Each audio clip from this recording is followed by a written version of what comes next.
This is to introduce a new power source that's, to my knowledge, not even out there at all, not being used, and it's silly that it's not because it's so cheap and easy. It's a hydro-pneumo electric generator. What it does is it has buoyancy powering the lift. As it's coming up, it's unwinding straps that are around shafts that are turning and producing energy. Okay? Now, then it's also filled with rocks. That's what the air is lifting up. It's lifting all these rocks up. Once it gets up to the top, it expels all the air at once, drops straight down, not fast, it drops slow, because it's powering down through gears or pulleys or web belts, whatever way you want to run the thing. It's powering shafts and you're getting power from it. You're getting power from the downstroke with the weight of the rocks. You're getting power with the upstroke with the push, the lift of the buoyancy. It has to overcome not only the weight that went down, but it has to add extra weight so that you can pull a lift off of it. So you're getting a power up as well as a power down. And it's a simple up, down, two-stroke, forever, almost no moving parts. Few moving parts, but it's very simple. All right? You build a steel structure, and you can get cable nets or carbon fiber nets and fill them with rocks. Now, your steel structure is supporting the rocks. The rocks, by gravity, are wanting to go down. So when they go down, they're powering because they're going down through a geared system or a pulleyed system, whatever. And that's where your power stroke is coming from on the way down. Then when they get down to the bottom, already prepared down there, the air pumps have pumped up a big, huge bubble that's released all at once into it when it's at the bottom. And now it whoosh comes right back up. None of this movement is fast. This is slow movement. You're not killing fish. You're not squashing divers. This is simple stuff. It's non-toxic. There's no chemicals to it. It's air and it's weight of rocks. I mean, how simple do you get? Okay, the rocks are enclosed by nets. The pumps prep the air, I already said. It's lifted by the air bubble, and that's the lift. And then the downward is the weight of the rocks. And you can put so many rocks on there that the only limit is how much can you lift back up with air.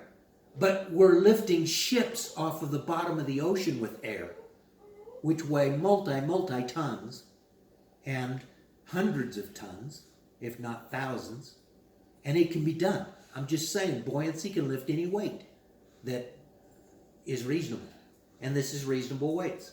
So you get the heavy weight pushing down when it's going, you're powering. You get the buoyancy pulling that weight back up, plus more buoyancy, lifting straps that are powering shafts as it goes up. Or gears, whichever way you want to run it.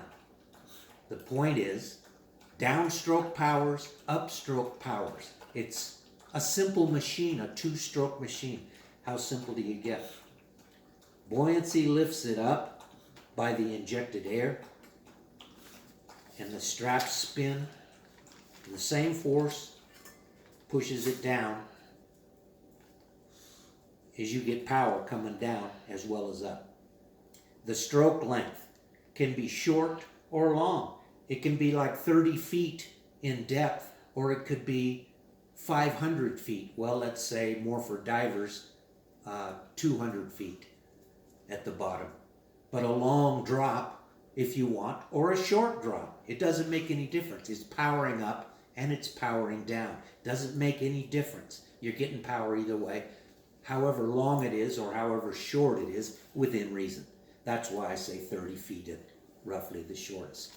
But you've got to anchor this on the bottom or have an equal amount of weight doubled down on the bottom because you've got this big air bubble that you've got to build up to release all at once in order to keep the thing timed, moving up and moving down.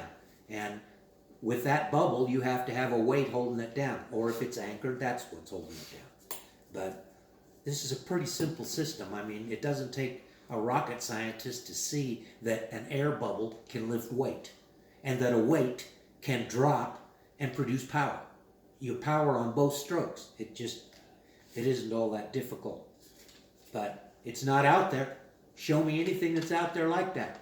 I got this from studying the recent current wave models. They're trying to get wave energy off of waves, and that's what started me into looking at this. And then I thought, what's more powerful than the lift of pneumatics, or more powerful than the drop of the weight of rocks with gravity? And it's moving so slow that the water is not an issue, that it's stopping the power from going down. It's going down slow enough that the water's not an issue. The water just moves aside and it powers its way down. Coming up, the same thing. The water moves aside from the big, huge bubble that's being created. All right, basically, that covers most of the things.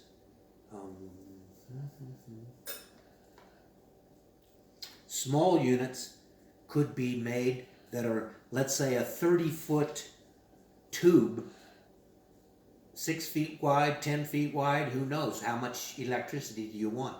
But a 30-foot long tube could be buried 15 feet in the ground.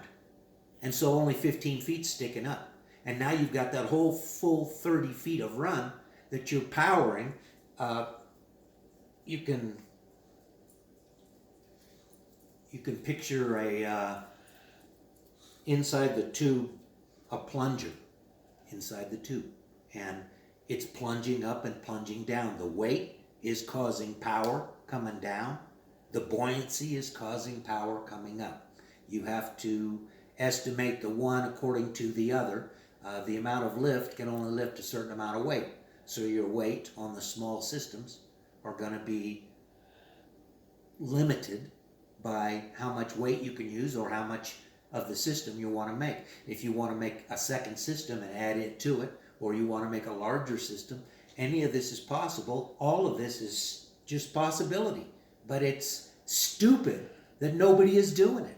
I mean, it's a power source that's there that nobody is using at all. They're trying to get waves to make power, to generate power. Well, this makes better than waves. This can do better than a hydroelectric dam. And many, many, many of them. And where? Every single country, off every single coast. And then what do you do with the power that you're generating? Power it through cables onto land. And there you go. Or charge big mega capacitors, ships full of them, and transport it around to wherever you need it. Whatever you're going to do. But technology right now says cables can take the electric power onto land and then distribute it. So you can do whatever from there. Anyway, that's the idea.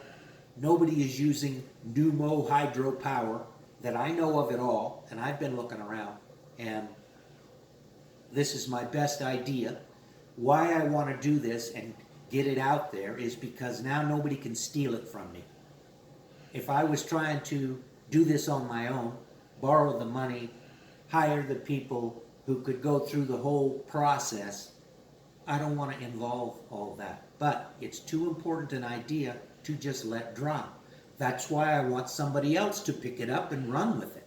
Run with the ball. Use who got the money. Use who got the interest in doing it. Jump on it. Get out there and do it. This is a good idea. It's a great idea. It's not being used. It's easy to use. It's easy to do, to set up.